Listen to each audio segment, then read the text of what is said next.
Magandang araw po. Ngayon na meron na tayong na-release na loan, tingnan naman natin kung paano ang pag-encode ng loan payments. Kailangan muna nating malaman kung magkano dapat ang babayaran ng ating borrower. So, gaya nung ginawa nating example nung nakaraang video, gumawa tayo ng loan para kay Andres Bonifacio. So, today is August 30, 2023, Let's click to see balance. Based dun sa pagkakaschedule ng kanyang loan, ang dapat niyang bayaran today is 1,596 at meron na siyang penalty na 24 pesos. Okay? So, dahil na-schedule ang kanyang loan, ang first payment niya August 15. August 30 na tayo ngayon. So, meron ng mga lumipas na amortization na hindi niya nababayaran. So, ang assumption natin ngayon is gusto niya lang bayaran yung kanyang arrears, so yung kanyang obligasyon sa atin. So, balik tayo sa main menu. Punta tayo sa loan payments. And then, click dun sa kanyang name.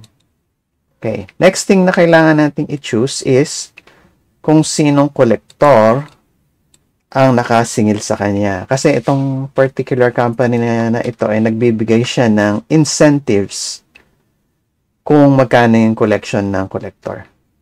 Okay? Yun ang reason nun. So, we must assign a collector dun for each payment na nakokolekta natin. So, click na natin yung accept payment. Automatically, si Fox Pro, i-fill up niya ngayon yung dapat bayaran ni Bonifacio Andres. In this case, 1,596 na amortization, tsaka penalty na 24 pesos. Totaling 1,640. So, if that's the case, pwede na nating i-post yung payment. Okay. So, as a result ngayon, kung titignan natin yung ledger ni Bonifacio Andres, we'll see na wala na siyang due today. Okay? So, let's take a look at another scenario naman. Okay? Sa loan payments ulit, Mexico, and Pedro Reyes yung collector natin. Si Evelyn Brown, tingnan natin. Okay. Si Evelyn Brown, ang dapat niyang bayaran is 3,525 lahat. Kinakapos ng pera si Evelyn Brown Nakiusap siya na kung pwede, babayaran niya today is 1,000 pesos lang. So, paano natin i-encode yun? So, let's click accept payment. And then, i-feed natin yung kanyang pera dito, 1,000. Enter. And let's click compute breakdown of encoded payment. So, i-click ko yan. Ngayon, si Fox Pro, automatically, 1,000 lang in-accept niya. Okay? So, let's post niya. Okay. So, remember, si Bonifacio Andres, nagbayad siya ng penalty. Si Evelyn Brown, puro amortization lang binayad niya. Okay. So, ang encoder natin, tatapusin niya lahat ng collection ng lahat ng collector for the day. So, once doing that,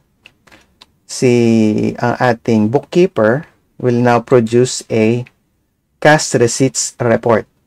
No? So, for example, kay Pedro Reyes for today. So, tingnan natin ang resulta nun. Yes.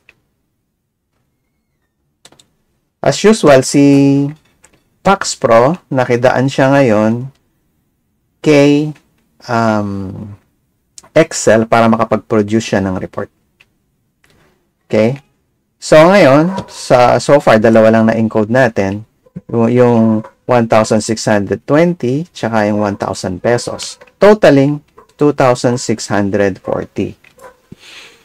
Ngayon, gagawin ang office staff natin ngayon, titignan lang yung report, tapos i-compare nila dun sa lahat ng resibo na finilapan ni collector. Lalabas nun kung either si collector, eksakto ba yung collection niya, short ba siya, or over. So, they can determine that within the day. Okay. So, let's take a look at a typical collection for the day. Para example. So, maging realistic tayo ng konti. So, let's take a look at ayun, August 16, meron tayong maraming encoded payments doon. So, let's print reports. August 16, kay Pedro Reyes. Tingnan natin yung resulta nun. Okay. Yes. So, ayan. For Pedro Reyes, ang total na receive niya is 11,575.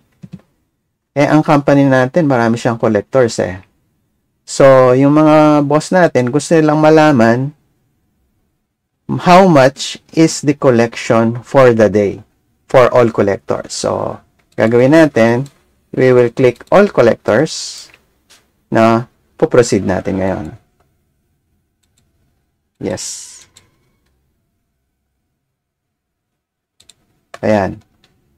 So, as usual, gumagawa ng Excel si Fox Pro, Excel file, para ma-print natin sa papel. No? Usually, piniprint natin ito para pipirmahan nung ating encoder. Proving na or testifying na tama nga yung naka-encode. Okay? So, for the day, ang company natin, meron siyang collection ng 77,957. As a result ngayon, updated na yung gaya ni si Brown Evelyn, yung payment natin for today, nag-a-appear na sa ledger niya, click to see balance, yun na lang, dati kanina 3,000 to okay, so ang kakulangan na lang niya is 2,400. So thank you for following our video series on how to program a lending and financing system using Microsoft Visual Fox Pro.